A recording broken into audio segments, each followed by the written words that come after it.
Wolf lived alone under his tree at the top of a hill. It had always been that way. Then one day a little wolf arrived. As little wolf approached, Big Wolf began to worry that he might be bigger than he. But as little wolf climbed up the hill, Big Wolf saw that he was small and felt reassured. He let him climb right up to his tree. Little Wolf stayed under the big tree at the top of the hill for a whole day. Now there were 2 wolves under the tree, Big Wolf and Little Wolf. They didn't say a word to one another, but they watched each other out of the corners of their eyes. They were curious, not mean or suspicious at all. Night came. Little Wolf stayed. Big Wolf thought that Little Wolf went a bit too far. After all, it had always been his tree. When Big Wolf went to bed, Little Wolf went to bed too. When Big Wolf saw that Little Wolf was shivering at the tip of his nose, he put a teeny tiny corner of his leaf blanket closer to him. That is certainly enough for such a little wolf, he thought. In the morning, Little Wolf was still there. As he did every morning, Big Wolf climbed up his tree to do his exercises. Little Wolf climbed up too. Big Wolf looked at Little Wolf. Suddenly he was worried that Little Wolf might climb better than he. But when Little Wolf had to make 2 attempts, the first time he fell on his bottom and cried, "Ouch!" Then he started to climb again. This Little Wolf is brave, thought Big Wolf, and he let Little Wolf climb up as high as he to do his exercises with him. Before climbing down, Big Wolf picked some fruit for breakfast.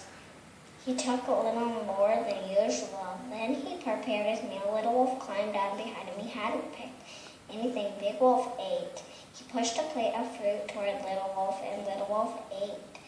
That evening, when Big Wolf came out of the forest, he saw nothing at all under his tree.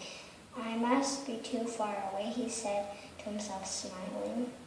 After crossing the big wheat field, he reached the foot of the hill and saw nothing under his tree.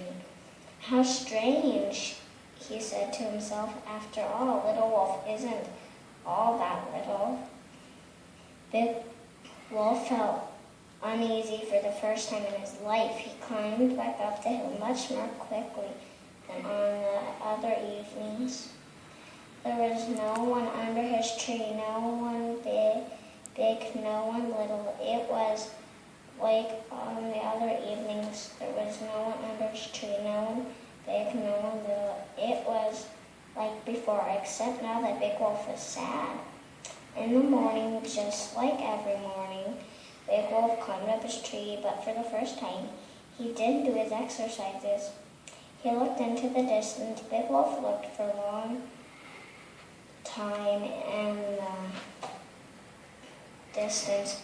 There was nothing at all. He told himself that he could wait longer, for even a much longer time than he ever would have thought possible. Then as he waited, he began to think all sorts of strange things.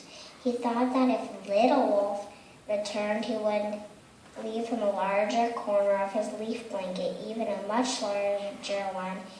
He thought about all of that and many other things too as he continued to wait. And then in the distance, a tiny dot appeared. For the first time in his life, Big Wolf's heart beat with joy.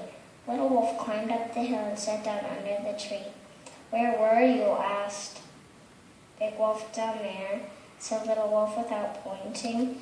"Without you," said Big Wolf in a very small voice.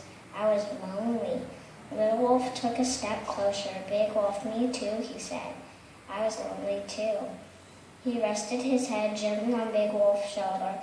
Big Wolf felt good, and so it was decided that from then on, Little Wolf would stay.